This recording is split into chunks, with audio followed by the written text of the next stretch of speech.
नमस्कार। आज के इस एक्सप्लेनर में आपका स्वागत है। ज्यामिति या ज्योमेट्री का नाम सुनते ही अक्सर लगता है कि ये तो बस फॉर्मूले और बोरिंग नियमों का खेल है ना? लेकिन असल में ये गणित से कहीं ज्यादा एक कला है। आज हम इसी कला की गहराइयों में उतरने वाले हैं और हमारा मुख्य फोकस होगा प्रकार और स्केल की सहायता से वृत्त, वर्ग और आयत जैसी ज्यामिति आकृतियों की रचना करना। ये कोई रूखी सूखी थियरी नहीं है, बल्कि एक बहुत ही लॉजिकल और खूबसूरत आर्ट फॉर्म है। तो चलिए बिना किसी देरी के देखते हैं कि कैसे कुछ बहुत ही साधारण से उपकरण असाधारण डिजाइन बनाने में मदद करते हैं। अब जरा इस शानदार ज्योमेट्रिक डिजाइन को देखिए। एक पल के लिए इमेजिन कीजिए कि इसे बिना किसी टूल के बिल्कुल फ्री हैंड बनाना पड़े। क्या लाइनें एकदम सीधी होंगी? क्या आकृतियों में वो परफेक्शन आ पाएगा? सच कहें तो शायद बिल्कुल नहीं।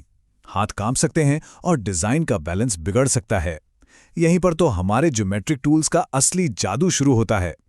तो अब यहाँ एक बड़ा ही दिलचस्प सवाल उठता है, क्या एक बहुत ही साधारण सा प्रकार, जिसे हम कंपास भी कहते हैं, उसका इस्तेमाल करके इतनी सटीक और बेदाग आकृतियां बनाना सच में इतना आसान है?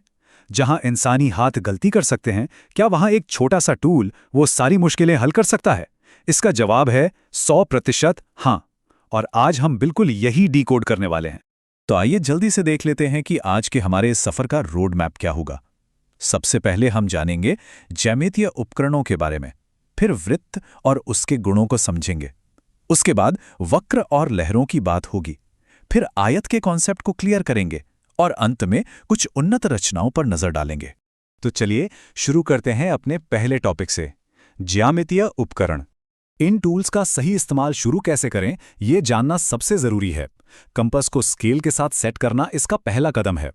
कंपास की जो मेटल वाली नोक है और जो पेंसिल की नोक है, उसे स्केल पर एकदम सटीक मेजरमेंट पर रखा जाता है। उदाहरण के तौर पे मान लीजिए कि हमने इसे बिल्कुल 4 सेंटीमीटर पर सेट कर लिया है। ये जो परफेक्शन है ना, यही हमारी आगे की हर एक रचना का असली बेस है। अब आगे बढ़ते हैं अपने दूसरे भाग की तरफ, वृत्त यानी सर्कल और उसके गुण। जब भी कोई वृत्त बनाने की बात आती है तो कुछ बेसिक शब्दों को समझना बहुत काम आता है, जैसे कि त्रिज्या या रेडियस। इसे ऐसे समझते हैं, मान लीजिए एक पॉइंट P है जो हमारे सर्कल का बिल्कुल सेंटर है। अब इस सेंटर पॉइंट P से सर्कल के किनारे पर मौजूद किसी भी बिंदु तक की जो दूरी होती है वो हमेशा एक समान होती है, और इसी सटीक दूरी को ही हम वृत्त की त्रिज्या कहते हैं। बड़ा ही सिंपल सा कॉन्सेप्ट है। अब देखते हैं कि एक परफेक्ट सर्कल असल में बनाया कैसे जाता है। इसका प्रोसेस एकदम लॉजिकल है। सबसे पहले कागज पर एक सेंटर पॉइंट P लगाइए, फिर अपने कंपास को किसी एक रेडियस पर सेट कीजिए, जैसे कि 4 सेंटीमीटर। अब आता है सबसे अहम स्टेप। कंपास की नोक को पॉइंट P पर बिल्कुल फिक्स रखिए, उसे हिलने मत दीजिए और बस पेंसिल वाले हिस्से को गोल घुमा दीजिए। और ये लीजिए, बिना किसी झंझट के आपका एकदम परफेक्ट सर्कल तैयार है। चलिए अब रुक करते हैं अपने तीसरे टॉपिक का, वक्र और लहरें यानी कर्व्स एंड वेव्स। यहां इस इंसान के आकार वाले घुमावदार डिजाइन को ध्यान से देखिए। ये सिर्फ कोई रैंडम फ्री हैंड ड्राइंग नहीं है। यहां सबसे बड़ा चैलेंज ये समझना है कि इस खास तरह के कर्व को बनाने के लिए कंपास की नोक को आखिर रखा कहां जाए और रेडियस क्या लिया जाए। अगर ध्यान से देखें तो इस पूरी आकृति में कई अलग अलग चाप, जिन्हें हम आर्क्स कहते हैं, बड़ी ही खूबसूरती से एक दूसरे के साथ जुड़े हुए हैं। और यही बात हमें एक बहुत ही शानदार फैक्ट की तरफ ले जाती है। अगर हमें एक लगातार चलने वाली लहर या कंटिन्यूअस वेव बनानी है तो बस ऐसे ही हवा में कंपास नहीं घुमाना है, उसके लिए एक सेंट्रल लाइन सेगमेंट की जरूरत होती है। मान लेते हैं कि हमारे पास 8 सेंटीमीटर लंबी एक लाइन AB है। अब ये जो लाइन है, ये उन सभी आर्क्स के लिए एक धुरी या एक्सिस की तरह काम करती है, जो मिलकर उस पूरी लहर को बनाते हैं। है ना एकदम लॉजिकल अप्रोच। आइए अब आते हैं अपने चौथे सेगमेंट पर, आयत यानी रेक्टेंगल को समझना। आयत बनाते वक्त उसके नामकरण यानी नेमिंग के नियम को समझना बहुत जरूरी होता है। एक रेक्टेंगल का नाम हमेशा उसके कोनों के हिसाब से एक कंटिन्यूअस फ्लो में होना चाहिए, जैसे कि PQSR। ऐसा बिल्कुल नहीं कर सकते कि बीच से या क्रॉस करके कोई नाम दे दें, जैसे PRSQ। ये पूरी तरह से इनवैलिड है। ज्यामिति में चीजों को स्पष्ट और एक समान बनाए रखने के लिए ये रूल बहुत मायने रखता है।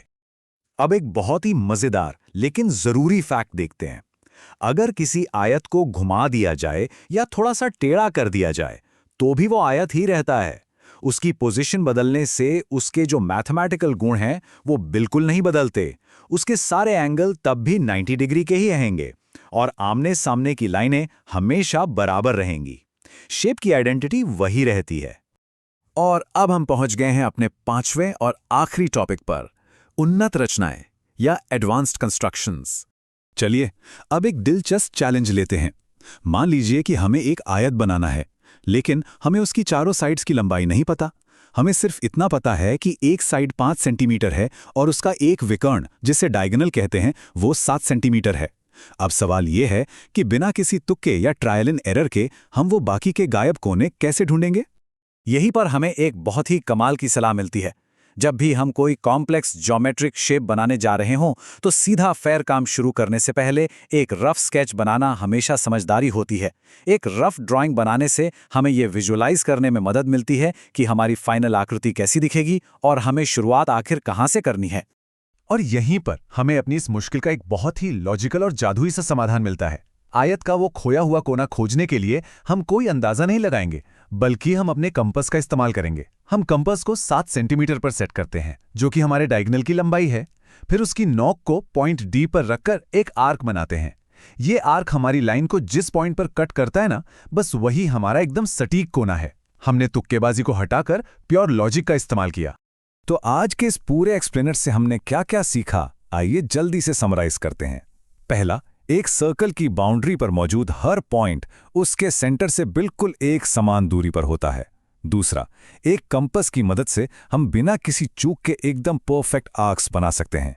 तीसरा, किसी भी जटिल काम को शुरू करने से पहले रफ स्केच बनाना बहुत जरूरी है। और अंत में, डायगोनल और कंपास की मदद से हम आयत जैसी आकृतियों को एकदम परफेक्शन के साथ बना सकते हैं। हम इस चर्चा के बिल्कुल अंत में आ गए हैं, लेकिन जाने से पहले एक सवाल है जिस पर जरूर विचार किया जाना चाहिए। आज हम देखा कि कैसे कुछ बहुत ही साधारण से टूल्स ज्योमेट्री के गहरे रहस्यों को सुलझा सकते हैं। तो जरा सोचिए, हमारे आसपास की दुनिया में, चाहे वो बड़ी बड़ी इमारतें हों, नेचर हो या रोजमर्रा की चीजें, ऐसे और कौन कौन से कॉम्प्लेक्स पैटर्न छिपे हैं जिन्हें सिर्फ एक साधारण कंपास और स्केल की मदद से डिकोड किया जा सकता है। अगर हम ध्यान से देखें तो ज्योमेट्री हर जगह मौजूद है। आज के इस एक्सप्लेनर में साथ जुड़ने के लिए बहुत बहुत धन्यवाद।